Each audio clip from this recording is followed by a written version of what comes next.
Hello students, आज हम carboxylic acid के एसिडिक कैरेक्टर के बारे में बात करेंगे। और कार्बोक्सिलिक एसिड के बारे में मैंने एलिफेटिक कार्बोक्सिलिक एसिड जो है उसके बारे में मैंने आप लोगों को बता रखा है पहले। और आज मैं एरोमेटिक कार्बोक्सिलिक एसिड की बात करूंगा। और ये चीज़ें मैंने सब आप लोगों को बता दिया है कि all aliphatic carboxylic acids are weaker acid than benzoic acid with one exception, जिसके अंदर एक एक्सेप्शन मैंने आप लोगों को बताया भी है कि मेरा जो फॉर्मिक एसिड होता है ये ज्यादा एसिडिक नेचर का होता है किससे, बेंजोइक एसिड से। ये सब चीजें हमने कर ली हैं और आज मैं आप लोगों को बेंजोइक एसिड के बारे में बताऊंगा, ठीक है ना। और बेंजोइक जो एसिड है, देखो ये मेरा बेंजोइक एसिड है, इसका मुझे क्या बताना है, एसिडिक कैरेक्टर बताना है। अगर मैं कोई भी इसके ऊपर इलेक्ट्रॉन विड्राइंग ग्रुप लगाता हूं, वो ऑर्थो पे चाहे मेटा पे चाहे पैरा पे, वो सदा ज्यादा एसिडिक होगा किससे, बेंजोइक एसिड से। वो किससे ज्यादा एसिडिक होगा, बेंजोइक एसिड से। और अगर मैं यहां पे, अगर मैंने बेंजोइक एसिड लिखा, अगर मैं इसके ऊपर इलेक्ट्रॉन रिलीजिंग ग्रुप लगाता हूं, कहां कहां पे, मेटा और पैरा पे, तो ज्यादा एसिडिक मेरा कौन रहेगा, बेंजोइक एसिड। और आप लोगों को इस चीज का पता भी है कि अगर हम इलेक्ट्रॉन विड्राइंग ग्रुप लगाते हैं तो एसिडिक कैरेक्टर इंक्रीज होता है, अगर इलेक्ट्रॉन डोनेटिंग ग्रुप लगाते हैं तो एसिडिक कैरेक्टर क्या होता है, डिक्रीज होता है, ठीक है ना। लेकिन अगर मैं क्या करता हूं, इस बेंजोइक एसिड के ऊपर, अगर मैं इस बेंजोइक एसिड के ऊपर अगर ऑर्थो पोजीशन के ऊपर, चाहे मैं इलेक्ट्रॉन रिलीजिंग ग्रुप लगाऊं चाहे मैं इलेक्ट्रॉन डोनेटिंग ग्रुप लगाऊं, ये सदा ज्यादा एसिडिक होगा किससे, बेंजोइक एसिड से। और अगर पूछा जाए कि ऐसा क्यों है तो इसका हम रीजन लिखेंगे, क्या, ड्यू टू ऑर्थो इफेक्ट, कि ये ऑर्थो इफेक्ट की वजह से ऐसा है। अगर पूछा जाए कि व्हाट इज ऑर्थो इफेक्ट, तो ऑर्थो इफेक्ट क्या है, तो सबसे पहले आप क्या कर लो, नोट कर लो कि व्हाट इज ऑर्थो इफेक्ट, ठीक है ना। लिखो, when a group is present, when a group is present at ortho position, at ortho position of benzoic acid, of benzoic acid, then irrespective of nature, then irrespective of its nature,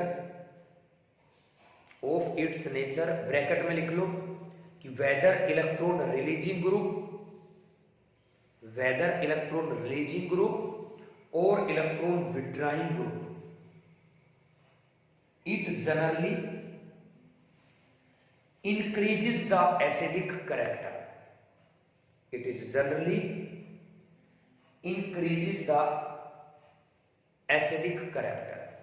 मेरा कहने का मतलब है कि जो benzoic acid होता है, अगर मैं उसके ऊपर ऑर्थो पोजीशन के ऊपर चाहे मैं इलेक्ट्रॉन विड्राइंग ग्रुप लगाऊं चाहे मैं इलेक्ट्रॉन डोनेटिंग ग्रुप लगाऊं, सदा बेंजोइक एसिड से क्या होगा, ज्यादा एसिडिक होगा, ठीक है ना। और इस इफेक्ट को क्या बोल देते हैं, ऑर्थो इफेक्ट बोल देते हैं। और किस तरीके से है, और मैं आपको बता भी देता हूं, लिखो इसका रीजन, लिखो पहले रीजन ऑफ ऑर्थो इफेक्ट, कि ऑर्थो इफेक्ट का क्या रीजन है, ऐसा क्यों होता है कि ऑर्थो पोजीशन के ऊपर चाहे कैसा भी ग्रुप लगाए, समझ गए मेरी बात, उससे एसिडिक कैरेक्टर इंक्रीज क्यों होता है, ठीक है ना। तो उसका सबसे पहले आप क्या लिखोगे, रीजन, ठीक है ना। इसका आप रीजन लिखो, और रीजन सबसे पहला जो रीजन होता है वो होता है SIR इफेक्ट। क्या होता है, SIR इफेक्ट। और SIR इफेक्ट का क्या मतलब होता है, steric inhibition resonance, steric inhibition, inhibition resonance, ठीक है। और दूसरा जो फैक्टर होता है, और नंबर 2 होता है electronic factor, electronic factor.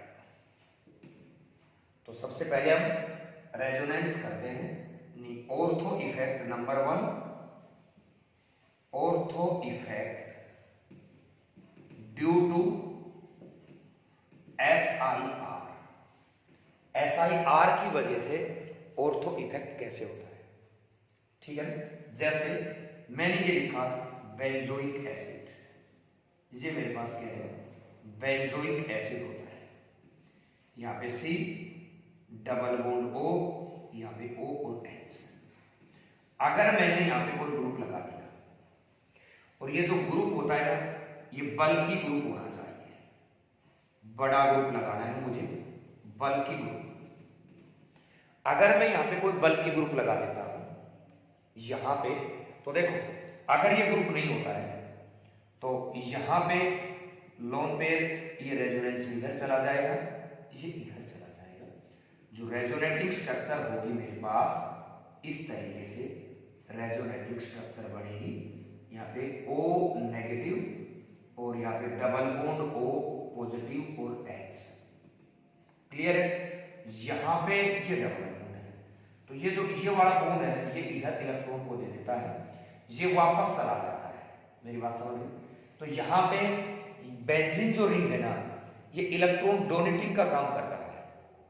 Clear है बात। देखो यहाँ पे ये इसको इलेक्ट्रॉन दे रहा है, इसका मतलब यहाँ पे ये इलेक्ट्रॉन रिलीजिंग ग्रुप का काम कर रहा है। लेकिन अगर मैं क्या करता हूं, यहां पे अगर कोई बल्कि ग्रुप लगा लेता, बड़ा ग्रुप लगा लिया, मेरी बात समझ गए, तो ये क्या करेगा, बल्कि ग्रुप लगाने की वजह से यहां पे जो ये है ना, ये इसकी ओरिएंटेशन को चेंज कर देगा।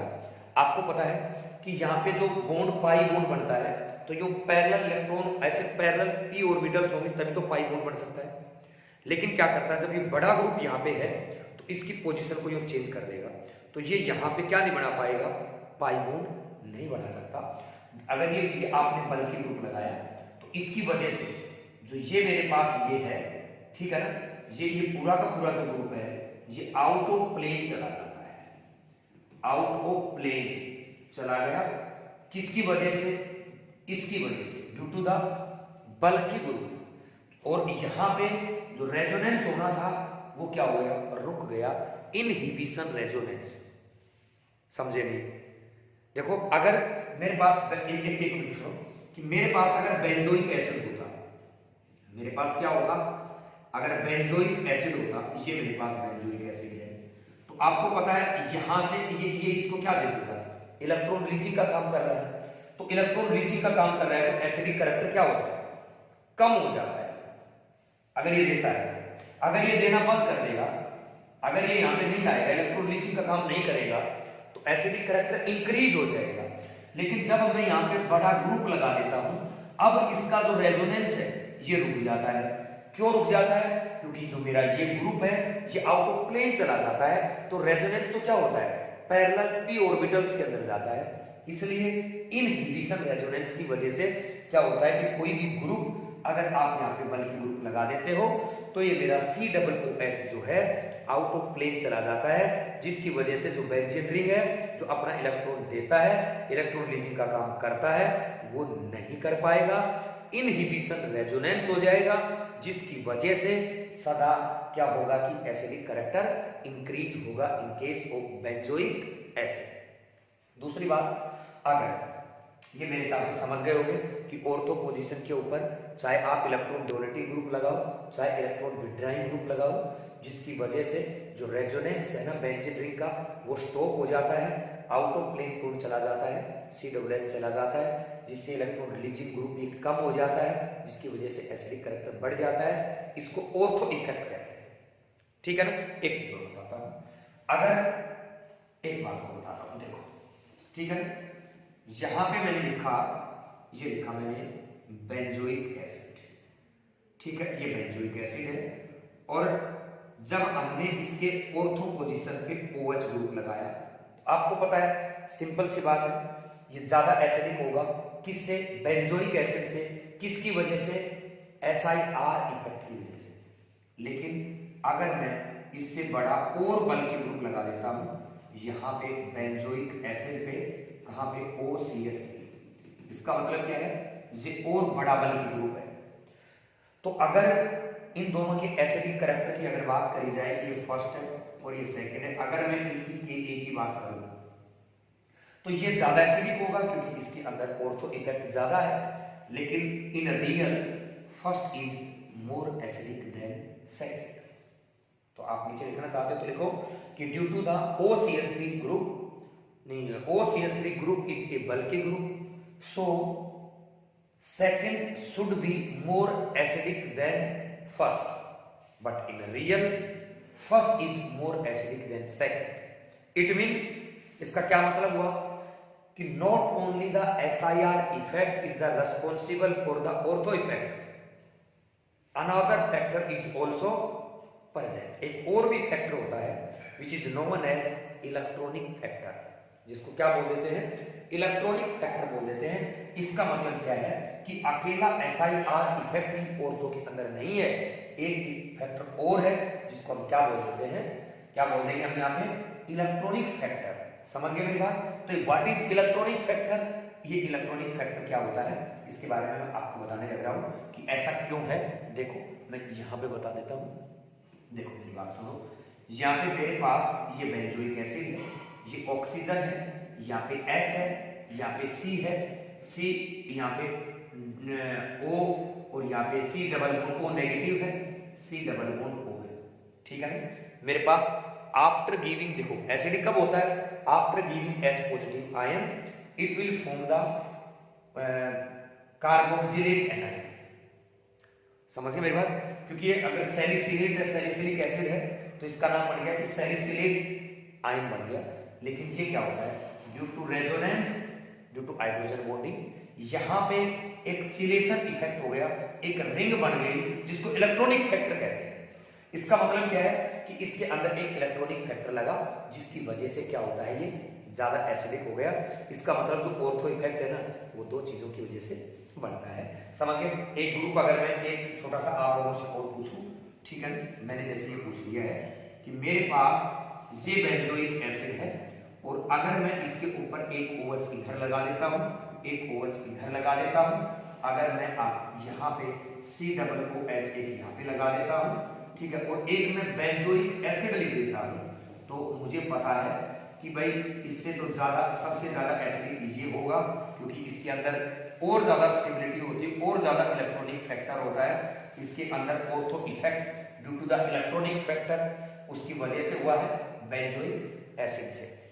क्लियर है बात? अभी मैंने आप लोगों को केवल एक ही चीज बताई है, मैंने इसका पूरी चीजें नहीं बताई हैं, मैंने केवल एक ही बात बताने की कोशिश करी है कि अगर फिनोल का हमने कार्बो पढ़ाया है एसिडिक कैरेक्टर, उसके अंदर ऑर्थो इफेक्ट का कोई रोल नहीं होता है, ठीक है ना। बेंजोइक एसिड में होता है, 12th में अमीन आता है, उसके अंदर बेसिक कैरेक्टर होता है, वहां पर भी ऑर्थो इफेक्ट लगता है। तो आप लोगों को बस ये ध्यान रखना है कि जो ऑर्थो इफेक्ट होता है ना, मैंने केवल एक ही चीज आज समझाने की कोशिश करी है कि अगर बेंजोइक एसिड है मेरे पास एक, और एक बेंजोइक एसिड के ऊपर हम इलेक्ट्रॉन रिलीजिंग ग्रुप और इलेक्ट्रॉन डोनेटिंग ग्रुप लगाना है, तो अगर ऑर्थो के ऊपर चाहे मैं इलेक्ट्रॉन विड्राइंग ग्रुप लगाऊं, चाहे मैं इलेक्ट्रॉन डोनेटिंग ग्रुप लगाऊं, सदा एसिडिक कैरेक्टर बढ़ता है ड्यू टू ऑर्थो इफेक्ट।